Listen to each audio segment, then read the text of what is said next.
हमारे पेट में जठर स्थान में कुछ ऐसे हार्मोन्स या एंजाइम्स या रस पैदा होते हैं जो दूध को पचाते हैं। इसलिए वो कहते हैं सूर्य डूबने के बाद जो चीज खाने वाली है वो दूध है, या पीने वाला है वो दूध है। तो रात को दूध रख लीजिए, 6 बजे तक भरपेट खाना रख लीजिए। सुबह का खाना अगर आपने 9:30 10 बजे खाया तो शाम को 6 बजे खूब अच्छी सी भूख लगेगी। फिर आप कहेंगे जी हम तो दुकान पे बैठे हैं 6 बजे, तो डब्बा मंगा लीजिए, दुकान में डब्बा आ सकता है। हाँ, डब्बा आने में कोई तकलीफ नहीं है। दुकान में आप 6 बजे बैठे हैं, डब्बा आपका आ सकता है। और मैं आपको हाथ जोड़कर कह रहा हूं, आप में से कोई भी डायबिटिक पेशेंट है, कोई भी अस्थमेटिक पेशेंट है, किसी को भी वात का गंभीर रोग है, आज से ये सूत्र चालू कर दीजिए। 3 महीने बाद आप खुद मुझे फोन करके कहेंगे राजीव भाई पहले से बहुत अच्छा हूं, शुगर लेवल कम हो रहा है, अस्थमा मेरा पहले से कम हो रहा है। ट्राइग्लिसराइड चेक कर लीजिए और इस सूत्र को शुरू कर दीजिए। 3 महीने बाद फिर चेक करा लीजिए, पहले से कम होगा। VLDL LDL आज चेक कर लीजिए, 3 महीने बाद फिर चेक करा लीजिए, बहुत तेजी से घटेगा। HDL आज चेक करा लीजिए, 3 महीने बाद चेक करा लीजिए, बहुत तेजी से बढ़ेगा। और HDL बढ़ना ही चाहिए, LDL VLDL कम होना चाहिए।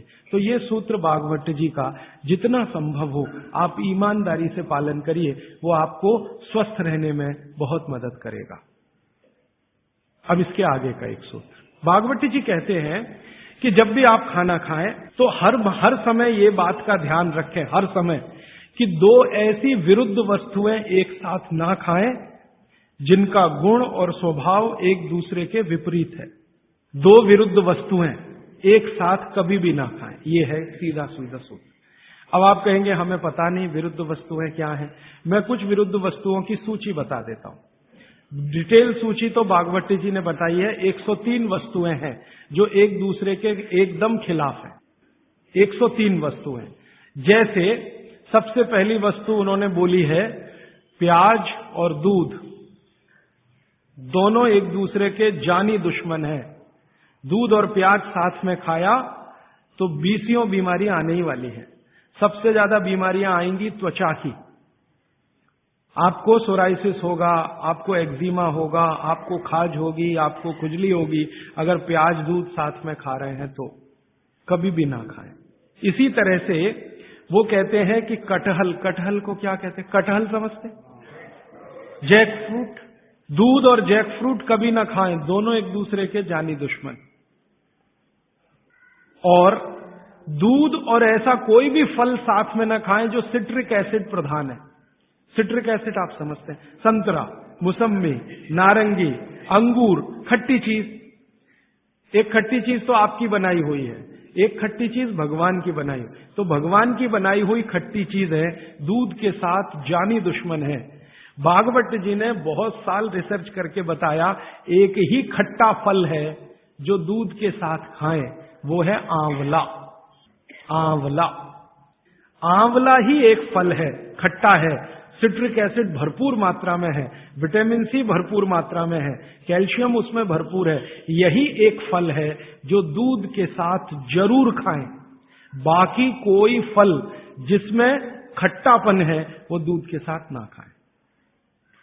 आम भी, आम अगर खट्टा है तो दूध के साथ ना खाएं, मीठा है तभी खाएं। आम और दूध की दोस्ती बहुत जबरदस्त है, लेकिन खट्टे आम की दूध से दोस्ती नहीं है।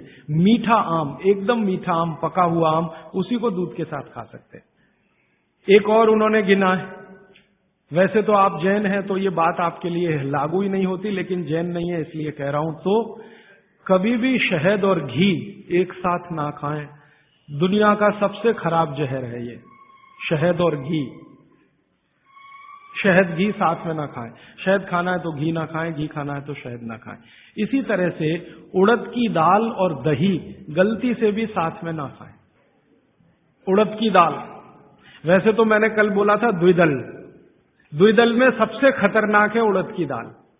उड़द की दाल के बारे में जितनी भी रिसर्चेस भारत में हुई हैं वो ये कहती हैं कि ये दालों की राजा है, इसलिए ये अकेला ही खाएं। इसके साथ दही नहीं खा सकते, उड़द की दाल के साथ। दालों की राजा है, राजा अकेला ही रहता है ऐसा कहा जाता है। तो वो कहते हैं उड़द की दाल भरपूर खाएं, मना नहीं है, लेकिन अकेली खाएं। और बाकी जो दालें हैं, अरहर की दाल है, मूंग की दाल है, तो मैंने कल कहा था कि ये भी द्विदल में है, दही तो ना खाएं, लेकिन कोई मजबूरी में खाना है तो उपाय मैंने बताया था कि दही गर्म करके खाएं, माने दही में बघार लगा के खाएं ताकि तासीर गर्म हो जाए उसकी, या मट्ठा गर्म करके खाएं तासीर उसकी गर्म हो जाए। लेकिन मेरी आपको विनम्र विनती है, उड़द की दाल के साथ तो बिल्कुल ना दही खाएं, ना मट्ठा खाएं, बघारा हुआ भी नहीं खाएं। भागवत जी कहते हैं कि चलेगा ही नहीं। मैंने इस पे मेरे अपने शरीर पे एक्सपेरिमेंट किया। मैंने एक दिन कहा कि चलो खा के देखते हैं। भागवत जी ने कहा ना खाएं, खा के देखें क्या होता है शरीर को।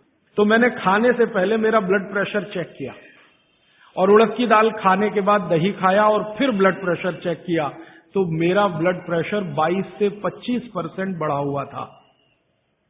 फिर मैंने सोचना शुरू किया कि रोज रोज अगर मैं ये खाने लगूं उड़द की दाल और दही उड़द की दाल, तो 100% 6-8 महीने में हार्ट अटैक आ ही जाएगा।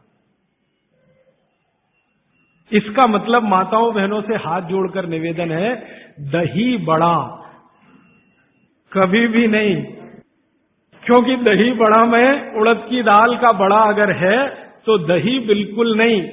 अगर आपको दही बड़ा खाना ही है तो मूंग की दाल का बड़ा है, दही बघार कर या मट्ठा बघार कर आप ले सकते हैं। उड़द की दाल का बड़ा अगर बनाया है तो दही के साथ तो गलती से भी नहीं। उड़द की दाल का बड़ा सीधे चटनी से खा सकते हैं, दही से नहीं। और अगर शादी ब्याह है आपके घर में तो मीनू बनाते समय ध्यान रखें कि मेहमानों को उड़द की दाल का बड़ा और दही ना परोसें, नहीं तो दोहरे पाप के भागीदार बने। आप अपना तो नाश करेंगे ही, आने वालों का भी नाश करेंगे। और अतिथि देवता है, उसको जहर ना खिलाएं। तो ऐसी एक सूची है। मैंने तो आपको 4-5 चीजें बताई हैं, विस्तार से आप पुस्तक में देख सकते हैं। वो सूची ये कहती है 103 वस्तुओं की, ये चीज इसके साथ ना खाएं, ये चीज इसके साथ ना खाएं। तो भागवत जी कहते हैं 2 विरोधी चीजें साथ में ना खाएं। और वो कहते हैं कि अगर आपने ये सूत्र धारण कर लिया तो जिंदगी भर आप निसंकोच बिना किसी रोक के जीवन बिता सकते हैं।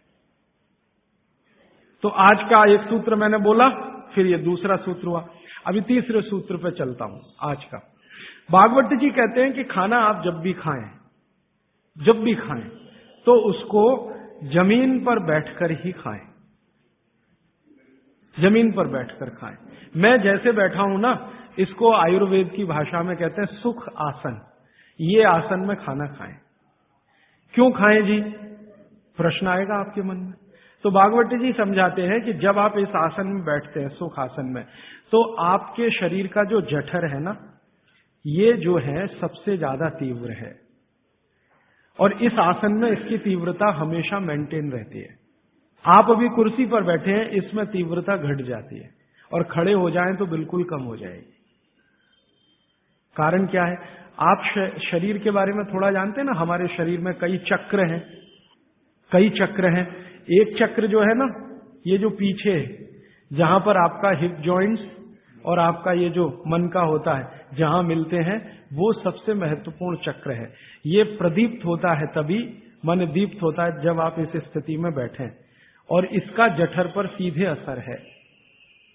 और ये असर आप अगर महसूस करना चाहते हैं तो जमीन पे बैठ के ही खाएं। और वो ये कहते हैं कि भोजन की जो थाली है वो आप बैठे उससे थोड़ा ऊपर रहे, माने पट्टा रख के या स्टूल रख के थाली उस पर ऐसे बैठ के खाएं। भागवत जी ने और एक बात कही है कि सबसे अच्छा तो ये है सुखासन, जिसमें आप बैठकर खाना खाएं।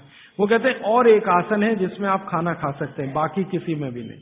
वो गाय का दूध जब निकालते हैं ना, कैसे बैठते हैं, बस उस स्थिति में भी आप खाना खा सकते हैं। उकड़ू गाय दूध निकालने का जो स्थिति है बैठने का, उस स्थिति में बैठ के आप खाना खा सकते हैं। लेकिन वो आपके लिए नहीं है, इसको ध्यान से सुन लीजिए, क्योंकि आगे उन्होंने एक वाक्य लिख दिया कि जो शरीर श्रम ज्यादा करते हैं, जैसे किसान, जैसे हमारे कारीगर मजदूर, उनके लिए उकड़ू बैठकर खाना खाना सबसे अच्छा। खाते भी हैं, माने वो चेले हैं सब भागवत के। और आप जो शरीर श्रम कम करते हैं, आपके लिए इस आसन में बैठकर खाना खाना अच्छा। अब आप आज से एक ऑब्जर्वेशन कर लीजिए कि जितने लोग इस बात से परेशान हैं कि उनका पेट आगे निकल आया है, वो इस आसन में बैठ के खाना खाना शुरू कर दें और 3 महीने के बाद फिर देखें तो उनका पेट पहले से कम ही होगा, आगे नहीं आएगा। और ये जो डाइनिंग टेबल पे बैठ के खाना खाएंगे, पेट आगे निकलता ही जाएगा, क्योंकि कुर्सी आपके लिए बनी नहीं है, ये अंग्रेजों के लिए बनी है। अंग्रेजों के लिए कुर्सी इसलिए बनी है कि ठंड बहुत है ना, तो जॉइंट्स कड़क रहते हैं उनके, सभी जॉइंट्स कड़क होंगे, कठोरता आएगी। आपके यहां गर्मी बहुत है तो आपके जॉइंट्स में फ्लेक्सिबिलिटी है, तो आप आसानी से जमीन पर बैठ सकते हैं। कोई अंग्रेज नहीं बैठ सकता जैसे मैं बैठा हूं, अमरीकी नहीं बैठ सकता, क्योंकि घुटने कड़क हैं, हिप जॉइंट्स कड़क हैं, बैठने में तकलीफ है। तो उन्होंने अपनी तकलीफ को कम करने के लिए कुर्सी का आविष्कार किया है। आधे तो बैठे, पूरे नहीं बैठ सकते, तो वो आपके लिए नहीं है कुर्सी, ये अंग्रेजों की देन है। तो मेरी आपको विनती है कि डाइनिंग टेबल पे खाना ना खाएं। तो आप कहेंगे जी ले लिया तो बहुत सारा कचरा भर रखा है आपने घर में, क्या करेंगे उसका? हमको हिंदुस्तानियों को पिछले 60-70 साल में या 100 साल में एक गजब बीमारी हुई है, दुनिया भर का कचरा घर में लाके रखना। हाँ, ये इतनी खराब बीमारी आई है हमको कि बिना सोचे बिना समझे कचरा ला के घर में रखना। रसोइयों में मैं घरों में जाता हूं ना, टीन टपरे के इतने डब्बे होते हैं, खाली हैं, फेंकेंगे नहीं, संभाल के संभाल के संभाल के, कब काम आएंगे मालूम नहीं, लेकिन वो भरते ही जाते हैं, भरते ही जाते हैं। रसोई में इतने डिब्बे डब्बियां हैं, काम के शायद उसमें आधे भी नहीं है, लेकिन रखा हुआ है। पता नहीं कचरे से इतना मोह क्यों है। जो बाहर फेंकना चाहिए वो घर में सजा सजा के रखा हुआ है। और फेंकने की बात करो, अरे पता नहीं कभी काम आ जाए, और वो कभी 60 साल में भी नहीं आता, 100 साल में भी नहीं आता। तो उसी कचरे में मैं गिनता हूं आपकी डाइनिंग टेबल। अब आप जरा हिसाब निकालो जी, ये आपने लाके रखी है डाइनिंग टेबल, मान लो ये 100 स्क्वायर फीट की है, 10 बाई 10 की है, या मान लो 50 स्क्वायर फीट की है। 50 स्क्वायर फीट की जगह आपने घर में घेर रखी है, क्या भाव है मद्रास में जगह का? 3000 रुपए स्क्वायर फीट, और 50 स्क्वायर फीट आपने घेर के रखा है। जरा जोड़ लो ना 3000 में 50 का गुणा करके, और रोज का हिसाब निकाल लो। तो एक तो खरीदा तब आपने पैसा बर्बाद कर दिया, अब इसको जगह को घेर के बर्बाद कर दिया आपने। तो अगर बन सके तो डाइनिंग टेबल निकाल दें, नहीं निकाल सकते तो कोने में रख दें। अब आखिरी बात, आप कहेंगे राजीव भाई कुछ तो ऐसी बात करो, ये डाइनिंग टेबल ले आए तो इसका कुछ तो उपयोग करो। तो अगर आप सच में ईमानदारी से डाइनिंग टेबल पे बैठ के ही खाना खाना चाहते हैं, तो कुर्सी पर ऐसे बैठ जाएं जैसे मैं बैठा हूं। डाइनिंग टेबल की कुर्सी है ना, मोह है आपको, उससे छूटता नहीं है। तो भागवत जी तो मना करते हैं, मैं उसमें एक सजेशन दे रहा हूं कि जैसे मैं आसन में बैठा हूं, कुर्सी पे भी ऐसे ही बैठ जाइए, आलती पालती मार के फिर खा लीजिए। लेकिन अच्छा तो नहीं है, लेकिन बीच का कोई रास्ता तो है। अब डाइनिंग टेबल निकले इसमें तो समय लगेगा, क्योंकि मन से नहीं निकलती। शरीर से निकलना तो आसान होता है, मन से नहीं निकलता। पता नहीं कितने कितने पैसे जमा करके ये हम लाए थे, अब ये निकले कैसे। तो आप उसका अगर सच में उपयोग करना चाहते हैं तो डाइनिंग टेबल पे कुर्सी पे ऐसे बैठ जाइए, आसन मार के आलती पालती मार के फिर खा लीजिए। और नहीं है अगर डाइनिंग टेबल तो बहुत सुखी है, मत लाइए, मेरी तो विनती है, मत लाइए। उसकी जगह लाना है तो छोटे छोटे पटरे ले आइए, जो आपके रसोई में बैठ के आप खाएं तो बहुत अच्छा है। अब आगे का एक सूत्र, बहुत अच्छा सूत्र है। भागवत जी कहते हैं कि खाना जब दोपहर को खाएं और सुबह खाएं, सुबह और दोपहर, ये दो बात। वो ये कहते हैं कि दोपहर और सुबह का खाना खाएं। वैसे तो वो कहते हैं दोपहर का ना खाएं, दोपहर का खाना सवेरे खाएं। लेकिन अगर आप खा ही रहे हैं तो वो ये कहते हैं कि तुरंत विश्रांति लें, खाते ही विश्रांति लें, खाते ही आराम करें, काम कोई ना करें। सुबह का खाना अगर 10 बजे खाया या 12 बजे खाया या 11 बजे खाया तो खाते ही विश्रांति लें। कब तक? 20 मिनट, 20 मिनट, 20 मिनट विश्रांति लें। और उसको उन्होंने एक्सप्लेन किया है कि वो विश्रांति जो होनी चाहिए वो आपके शरीर को, जो बायां हाथ है इसको नीचे करके दाएं हाथ को ऊपर करके वाम कुक्षी अवस्था में लेटें। अब वाम कुक्षी को सरल भाषा में समझाता हूं। भगवान विष्णु को लेटे हुए देखा शेषनाग पर, बस उसी परिस्थिति में लेटे, उसी स्थिति में लेटे। विष्णु भगवान शेषनाग पर लेटे हुए, वो वाम कुक्षी की अवस्था है। खाना खाने के बाद हमेशा दोपहर को और सुबह इस अवस्था में जरूर लेटे। क्यों? Left side.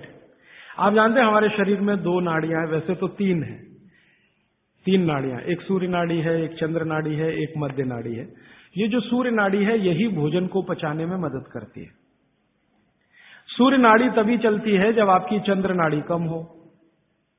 भोजन पचाना है सुबह का और दोपहर का, सूर्य नाड़ी तीव्र होनी ही चाहिए। तो लेफ्ट साइड में लेटो तो तुरंत सूर्य नाड़ी शुरू हो जाती। वैसे तो अगर आप स्वस्थ हैं तो खाना खाते ही आपकी सूर्य नाड़ी अपने आप शुरू हो जानी चाहिए। नहीं हो रही है तो लेफ्ट साइड में लेट जाइए, लेटते ही शुरू हो जाएगी। 20 मिनट जरूर लेटे। फिर आप कहेंगे जी नींद आ गई, तो भागवत जी कहते हैं ले लो एक झपकी। वो ये कहते हैं रोको मत इस नींद को। जो सूत्र उन्होंने लिखा है कि दोपहर भोजन के बाद या सुबह भोजन के बाद अगर आपको आलस्य है शरीर में, तो वो कहते हैं कि बिना संकोच इस झपकी को ले लो। 20 मिनट की झपकी ले लो, ज्यादा से ज्यादा 40 मिनट की ले लो, इसके आगे नहीं। तो अगर आप भोजन के बाद इस विश्रांति ले लें 20 से 40 मिनट, तो अगले आधे दिन काम करने को बहुत एनर्जी आपके पास आएगी। आप चाहें तो आज ही करके देख लें। मैं इस सूत्र को वैसे कल विस्तार से समझाने वाला हूं। भागवत जी ने कल एक सूत्र, माने कल मैं उस सूत्र को लूंगा, उसमें उन्होंने ये कहा है कि शरीर के 14 वेग होते हैं, वेग, उनको कभी भी रोके नहीं। उसमें से निद्रा है, नींद जो है ना, ये एक वेग है। तो वो कहते हैं कि दोपहर के खाने के बाद अगर आलस्य आ रहा है तो ये स्वाभाविक है, क्योंकि खाना खाते ही जठर अग्नि प्रदीप्त होगी। अग्नि प्रदीप्त होने के लिए मैंने आपसे कल समझाया था ना, ब्लड की जरूरत पड़ेगी। तो सारे शरीर का खून पेट में रहता है जब तक खाना पचता है, तो बाकी अंगों को खून की कमी है तो प्रेशर बढ़ेगा। सारा खून एक जगह आएगा तो दूसरे अंगों पे तकलीफ आएगी कि नहीं? तो ब्रेन को प्रेशर आता है, तो ब्रेन रिलैक्स होना चाहता है, इसलिए भोजन के बाद आपको सुस्ती आएगी ही। ये प्रकृति का नियम है। तो आप ले लेना उस नींद को, छोड़ते क्यों हैं? बहुत कीमती है, लोगों को मिलती नहीं। गोलियां खाते हैं फिर भी नहीं आती। करोड़ों रुपए लेने वालों को मैंने देखा है, आती ही नहीं है नींद। आपको आ रही है तो बात बहुत सुखी है। तो आप दोपहर की झपकी ले लें। मैं आपको और एक छोटी सी जानकारी बताऊं कि भागवत जी के इस सूत्र पर यूरोप और अमेरिका में बहुत रिसर्च हो रही है आजकल। ऑस्ट्रेलिया में, ब्राजील में और मैक्सिको में कई कंपनियां ऐसी हैं जिन्होंने लंच के बाद ब्रेक देना शुरू किया है अपने कर्मचारियों को। और ब्राजील और मैक्सिको और ऑस्ट्रेलिया, तीनों देश की सरकारें 2008 में कानून बनाने जा रही हैं। कानून बनने जा रहा है कि हर एक कर्मचारी को लंच के बाद झपकी लेने के लिए ब्रेक देना कंपलसरी है। तो सभी कंपनियों को ऑर्डर आया है सरकार का कि अपने ऑफिस की डिजाइन इस तरह से करो कि कोई भी कर्मचारी जहां बैठकर काम कर रहा है वहां झपकी भी ले सके। जिन कंपनियों में ये चल रहा है सिलसिला, मैंने उनसे ईमेल से कांटेक्ट किया कि भैया ये तुमको कहां से याद आ गया? ये तो भागवत जी 3500 साल पहले कह के गए। तो उन्होंने कहा ये आपके यहाँ 3500 साल पहले था, हमारे यहाँ अब पहुंचा है, हमको अब पता चला है, हमने इस पर रिसर्च शुरू किया है। तो उन्होंने ये महसूस किया है कि जिन कर्मचारियों को दोपहर खाने के बाद वो झपकी लेने की छूट दे रहे हैं, उनकी काम करने की एफिशिएंसी 3 गुना बढ़ गई है। एफिशिएंसी बढ़ रही है। तो वो कह रहे हैं कि पहले से ज्यादा काम कर रहे हैं, तनख्वाह उतनी ही है, बस एक झपकी लेने की छूट उनको मिली है, काम बढ़ गया उनका। तो आप भी महसूस कर सकते हैं। और माताओं बहनों को तो विशेष विनती है, क्योंकि आपका घर का काम भी कुछ कम नहीं है। किसी भी फैक्ट्री को चलाना बहुत आसान है, घर चलाना बहुत मुश्किल काम है। और घर में भी सबसे मुश्किल काम है बच्चों को बड़ा करना। मैं मानता हूं दुनिया में इससे बड़ा कोई काम नहीं। तो आपको काम तो घर में भी है, आप भी भोजन के बाद एक झपकी लेने का नियम बना ही लो। सब काम छोड़कर झपकी ले लो आप। क्योंकि मैं आपसे ये कह रहा हूं कि आपके शरीर के स्वस्थ रहने से ज्यादा बड़ा कोई काम नहीं है दुनिया में। जो आपका शरीर दुरुस्त रहेगा, तो घर आगे भी ठीक से चलता रहेगा। इसलिए कोई संकोच नहीं, कोई लिहाज नहीं, कोई शर्म नहीं, सास की शर्म नहीं, ससुर की शर्म नहीं, पति की शर्म नहीं, बच्चों की शर्म नहीं। आपने दोपहर का खाना खाया, झपकी ले ही लो, 20 मिनट से 40 मिनट, जिंदगी आपकी सुखी रहेगी, जिंदगी भर आप सुखी रहेंगे। इसमें कोई शर्म की बात नहीं है, यह शरीर की जरूरत है। जैसे भूख लगती है तो हम खाना खाते हैं, इसमें क्या शर्म करते हैं, वैसे ही खाना खाते ही ब्लड प्रेशर बढ़ता है और ब्रेन को ज्यादा प्रेशर बर्दाश्त नहीं है, तो नींद लेना ही शरीर के लिए अच्छा है। तो आप ये कर लो। पुरुषों के लिए भी मेरी विनती है, आप कहेंगे जी दुकान में व्यवस्था नहीं, कुछ बना लो, आगे पीछे कुछ तोड़ ताड़ के ऐसी व्यवस्था कर लो कि खाते ही पैर सीधे करने को कुछ तो हो जाए। आप कहेंगे जी बैंक में काम करते हैं, बीमा कंपनी में काम करते हैं, तो मैं अमेरिका यूरोप की उन कंपनियों की लिस्ट दे देता हूं जहां पर ये नियम बन चुका है। आपके बैंक और बीमा वालों को वो लिस्ट दिखा दो कि जब ये अमेरिका और कनाडा और ब्रिटेन और ऑस्ट्रेलिया और न्यूजीलैंड में कानून बन सकता है तो हिंदुस्तान में क्यों नहीं। बागभट्ट तो हिंदुस्तान के थे।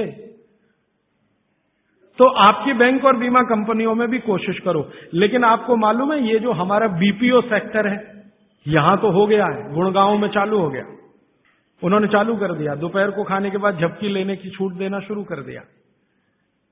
तो अगर वहां हो रहा है बीपीओ सेक्टर में, आईटी सेक्टर में, तो सब जगह हो जाएगा, धीरे धीरे ये आ जाएगा। अब मैं आपको एक उल्टी बात कहता हूं, गुजरात में जाता हूं, मैं राजस्थान में जाता हूं, जयपुर जैसे शहर में, राजकोट जैसे शहर में, तो दोपहर को सारा बाजार बंद रहता है। राजकोट में हजारों करोड़ का बिजनेस होता है रोज का, दोपहर को कोई दुकान पे नहीं मिलेगा, करोड़पति से करोड़पति। कहां है जी, खाना खा के झपकी ले रहे हैं। बहुत सुखी लोग हैं, बहुत सुखी, बहुत सुखी लोग हैं। काठियावाड़ में मैंने देखा है, क्या पोरबंदर, क्या राजकोट, क्या जामनगर, क्या जूनागढ़, क्या अमरेली, दोपहर को बाजार खुलेगा ही नहीं। और मैंने तो ऐसे ऐसे लोगों को देखा है कि ग्राहक आके खड़ा है करोड़ों रुपए लेके, सेठ जी कहेंगे जी शाम को आना 4 बजे के बाद। अरे सेठ जी मेरे पास बैग भरा है रुपयों का, शाम को ले आना, मुझे अभी इतनी फुर्सत नहीं है, मैं नींद ले रहा हूं। बहुत सुखी लोग हैं, समय का सही सदुपयोग कर रहे हैं। अब कुछ लोग गालियां देते हैं, क्या निकम्मे लोग हैं, दोपहर को सोते हैं। सोना ही चाहिए। पूना में आप चले जाइए, पेशवाई के जमाने से पूना के लोग दोपहर को खाने के बाद जरूर नींद लेते हैं। पेशवा ने इसके लिए बहुत प्रचार किया था, बागवट के इस सूत्र का। तो वहां भी है, पूना में भी है। जो पुराने शहर है ना हिंदुस्तान में, हर जगह ये देखने को मिलेगा, दोपहर के खाने के बाद सब झपकी लेंगे ही।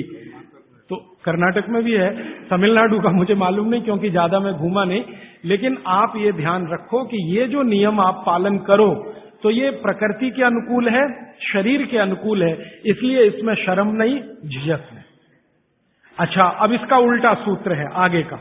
वो ये कहते हैं कि दोपहर और सुबह के खाने का अगर आपने नींद लिया है खाने के तुरंत बाद, तो रात का भोजन माने शाम का भोजन, रात से मतलब हमेशा शाम, ध्यान रखना। तो शाम के भोजन के बाद कभी भी विश्रांति नहीं लेना, उल्टा है बिल्कुल। सुबह का भोजन किया तब तो विश्रांति जरूरी है, शाम का भोजन किया तो 2 घंटे तक विश्रांति नहीं लेना। 2 घंटे माने 6 बजे खाना खा लिया तो 8 बजे ही जाना सोने के लिए, उसके पहले नहीं। 5 बजे खाया तो 7 बजे, 2 घंटे तो विश्रांति लेना ही नहीं। क्यों? सुबह का जो है क्रम शाम को उल्टा है। सुबह सूर्य का प्रकाश है, पवन का स्पर्श बहुत तीव्र है, शाम को सूर्य का प्रकाश बिल्कुल नहीं है। तो शरीर की बायोकेमिस्ट्री पूरी बदल जाती है सुबह और शाम। सुबह कुछ तरह के हार्मोन्स हैं, शाम को दूसरे तरह के हार्मोन्स। तो शाम के लिए वो ऑब्जर्वेशन करके कहते हैं कि कभी भी खाने के बाद तुरंत सोना नहीं, अगर सोएंगे तो हार्ट अटैक, डायबिटीज, सब बीमारी आने की संभावना।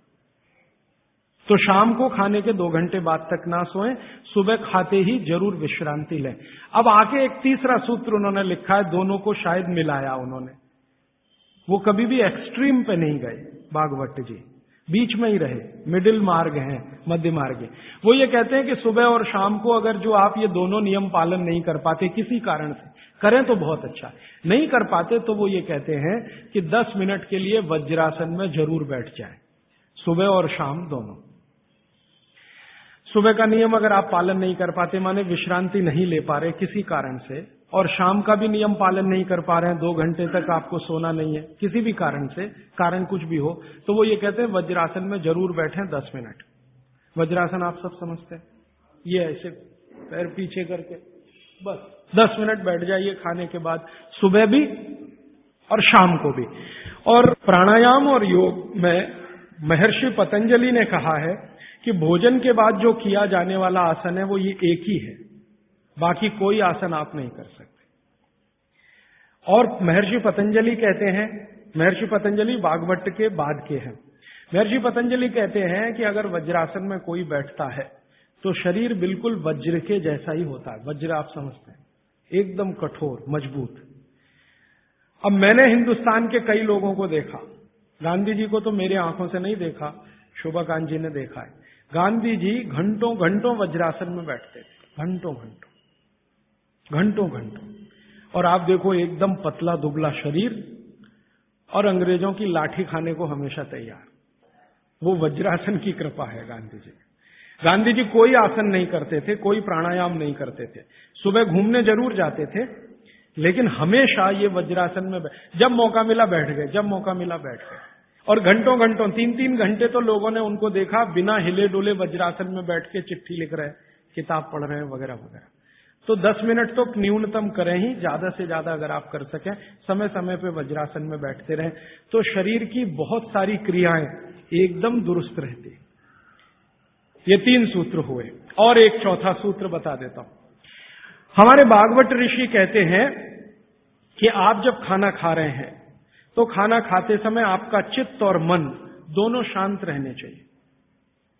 चित्त और मन 2 अवस्थाएं चित्त की है, मन की है। मॉडर्न साइंस में ना चित्त है ना मन है, वो ब्रेन की बात करते हैं, माइंड की बात करते हैं। माइंड अलग है, मन अलग है, ब्रेन अलग है, चित्त अलग। तो कहते चित्त और मन दोनों शांत रहें। तो चित्त और मन को शांत रखने का क्या उपाय है? तो शायद इसी के लिए हमारे देश में ये है कि भजन करें खाने के पहले, या ईश्वर की प्रार्थना करें खाने के पहले। अगर ईश्वर की प्रार्थना आप कर रहे हैं, कोई सूत्र बोल रहे हैं, तो निश्चित रूप से आपके मन और चित्त में शांति आएगी।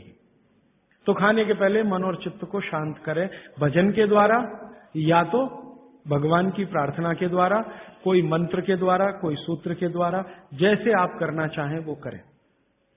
और एक सूत्र बहुत महत्व का, वैसे तो मैं परसों कहने वाला हूं, लेकिन आज मैं कह रहा हूं इसलिए क्योंकि वो इससे जुड़ा हुआ है। भागवत जी एक जगह लिख रहे हैं सूत्र में कि जब भी आप विश्रांति लें, सुबह या शाम, माने रात को सोएं या दिन में सोएं, तो हमेशा दिशाओं का ध्यान रख के सोएं। अब यहां पे वास्तु घुस गया, वास्तुशास्त्र, वास्तु भी विज्ञान है। तो वो कहते हैं कि इसका जरूर ध्यान रखें। क्या ध्यान रखें? तो वो कहें हमेशा आपको विश्रांति लेते समय सिर सूर्य की दिशा में रहे। सूर्य की दिशा माने पूर्व की दिशा, और पांव पश्चिम में रहे। और वो कहते हैं कि अगर कोई बहुत मजबूरी आ जाए, कोई भी मजबूरी के कारण आप पूर्व में सिर नहीं कर सके, तो दक्षिण में जरूर कर लें, साउथ में।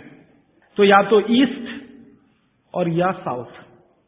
जब भी आराम करें, लेटें, तो सिर हमेशा पूर्व में ही रहे, पांव हमेशा पश्चिम में रहे। और कोई मजबूरी हो तो दूसरी दिशा है दक्षिण, दक्षिण में सिर रखें, उत्तर में पांव। आगे के सूत्र में भागवत जी कहते हैं कि उत्तर में सिर करके कभी भी ना सोएं, उत्तर, नॉर्थ।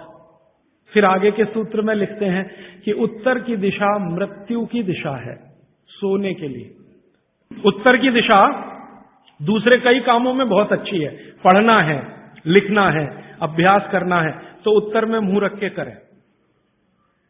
लेकिन सोने के लिए उत्तर बिल्कुल निषिद्ध है। अब भागवत जी ने लिख दिया, मैंने देखना शुरू किया, जब से ये पढ़ा तो मैं गांव में भी बहुत जाता हूं, तो कई बार गांव में मैंने ऐसी स्थिति देखी है, किसी का मृत्यु हुई तो मुझे अंतिम संस्कार में जाना पड़ा। तो मैं देखता हूं कि वहां पंडित जी खड़े हो गए, अंतिम संस्कार के सूत्र बोलना। तो पहला ही सूत्र वो बोलते हैं संस्कृत में, हर गांव में पंडित जी, मृत का शरीर उत्तर में करो, माने सिर उत्तर में करो। पहला ही मंत्र है, पहला ही मंत्र बोलेंगे, मृत व्यक्ति का सिर उत्तर में करो। और हमारे देश में आर्य समाज के एक संस्थापक रहे स्वामी दयानंद सरस्वती, उन्होंने भारत में जो संस्कार होते हैं ना, जन्म का संस्कार है, गर्भाधान संस्कार है, मृत्यु भी एक संस्कार है, तो उन्होंने एक पुस्तक लिखी है, संस्कार विधि। उसमें पहला ही सूत्र है मृत्यु के लिए, तो उसमें वो कह रहे हैं कि सबसे पहले मृत व्यक्ति का सिर उत्तर में करो, उसके बाद विधि शुरू करो। अब ये तो हुआ भागवत जी का, दयानंद जी का वगैरह। अब मैं विज्ञान जोड़ रहा हूं इसमें, ये मेरा अपना एक्सप्लेनेशन है।